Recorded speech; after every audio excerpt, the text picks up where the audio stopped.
Àkàsán gbogbo àwa ọmọ Yorùbá ní tilé ní toko lẹ́yìn odi. Ìkìlọ̀ yìí ó wà fún gbogbo àwa ọmọ Yorùbá tí a wà nílé, most especially because àwọn èèyàn kan lérò pé nǹkan tí à ń jà fún kì í ṣe ẹ̀tọ́ wa, pé bóyá à ń play politics. No, it's not true. Kò dẹ̀ sóní jìbìtì nínú àwa tá à ń jà fún Yorùbá nation.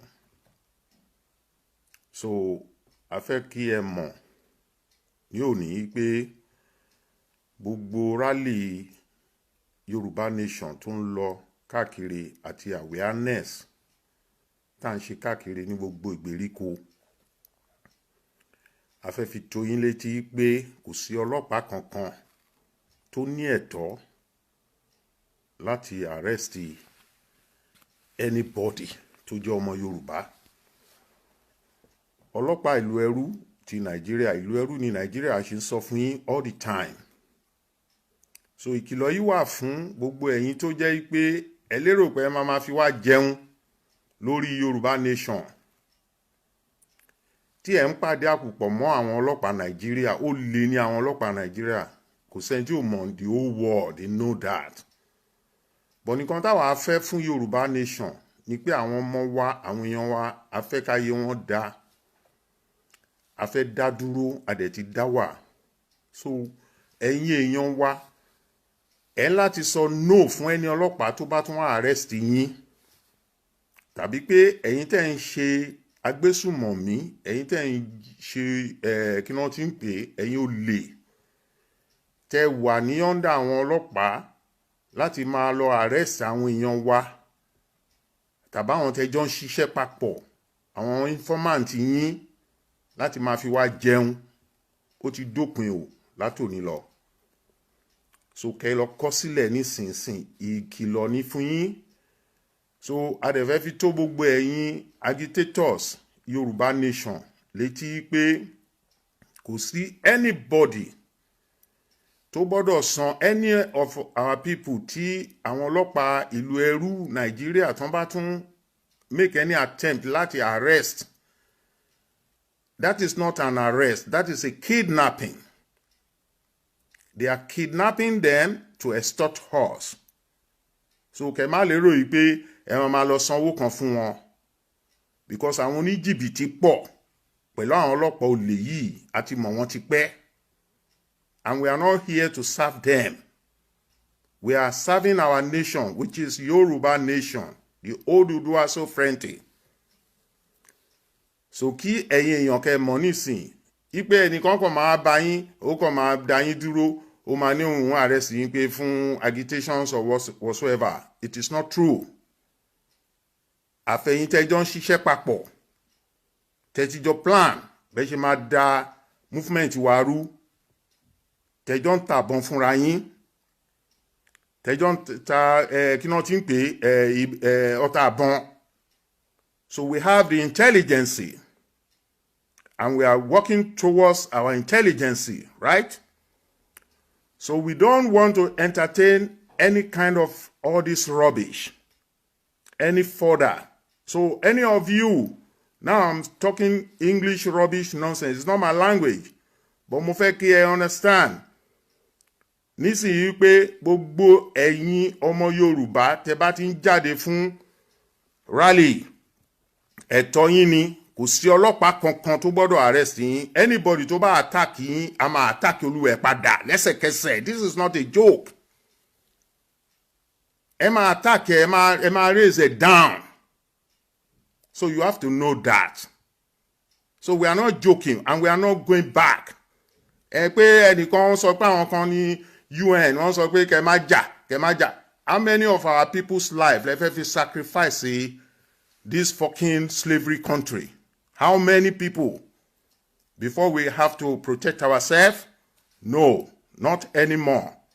So kí gbogbo àwọn ọmọ Yorùbá ká mọ̀ nísìn ipò òun láti jà fún ẹ̀tọ́ ẹ̀. You have to fight for your right. It is your right. Nobody is coming from any fucking place to come to fight for you. Ẹ má gba ipe kí wọ́n tún máa lo divide and rule fún wa o. Gbogbo àwọn èèyàn tí wọ́n ń kó jọ tí wọ́n máa ní wọ́n arrest ẹnìkan lónìí, we are now looking into their cases. So I did see many of them, they are working with all these people together before.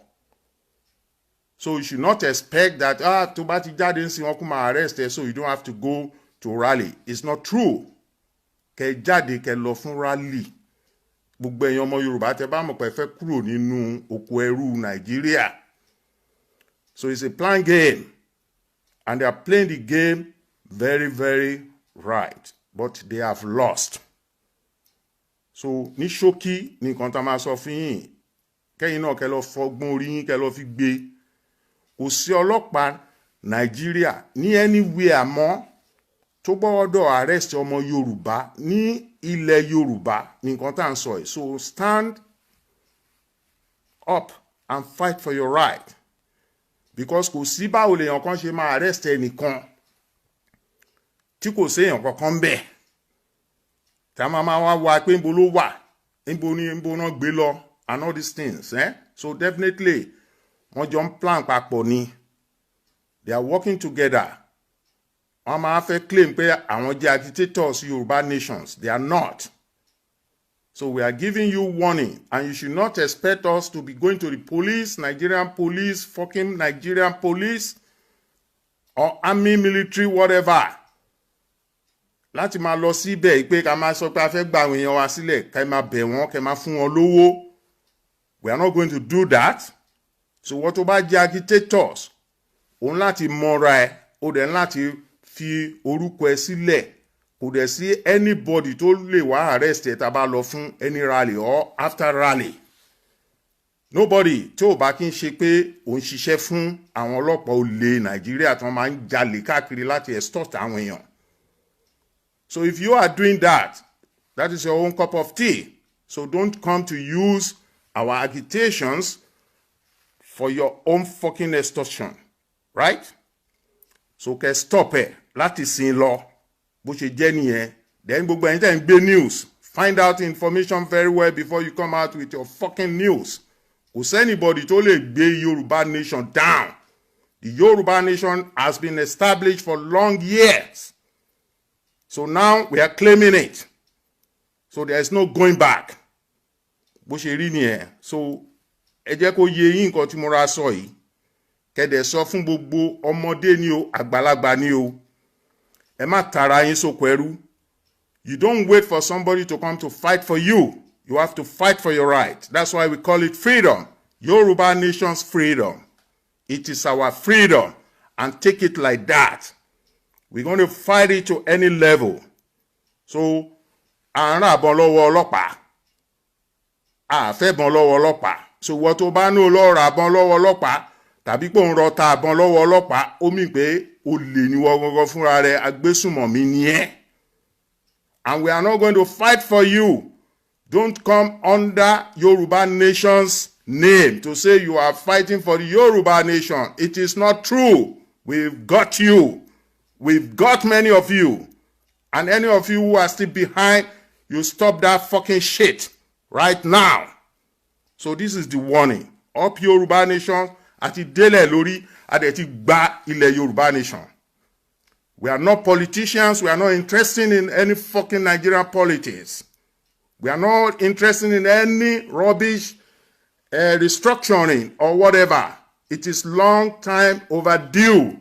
We have said it many years up to now, and we are still saying the same thing. So kẹ́ ya gbọ́ kékulé kó gbọ́ kó sọ fún toko. Ìwọ tó fẹ́ support Yorùbá nation jáde síta, kò sọ́lọ́pàá kan tó gbọ́dọ̀ arrest ẹ tó bá kí n ṣàgbésùmọ̀mí. Tó bá ṣe pé jọ ń ṣiṣẹ́ papọ̀. Ṣó ti yé yín báyìí? So bó ṣe rí nìyẹn, ẹ ṣé o. Oòduà gbè wá kò ní gbọ̀dàlẹ̀. Ẹ̀yin ọ̀dàlẹ̀ yẹn náà ẹ dẹ̀ máa ṣe ra yín pa ni. Bó ṣe rí nìyẹn. So don't fool us. We are not a fool. Have a nice day. Á dá fún wa o.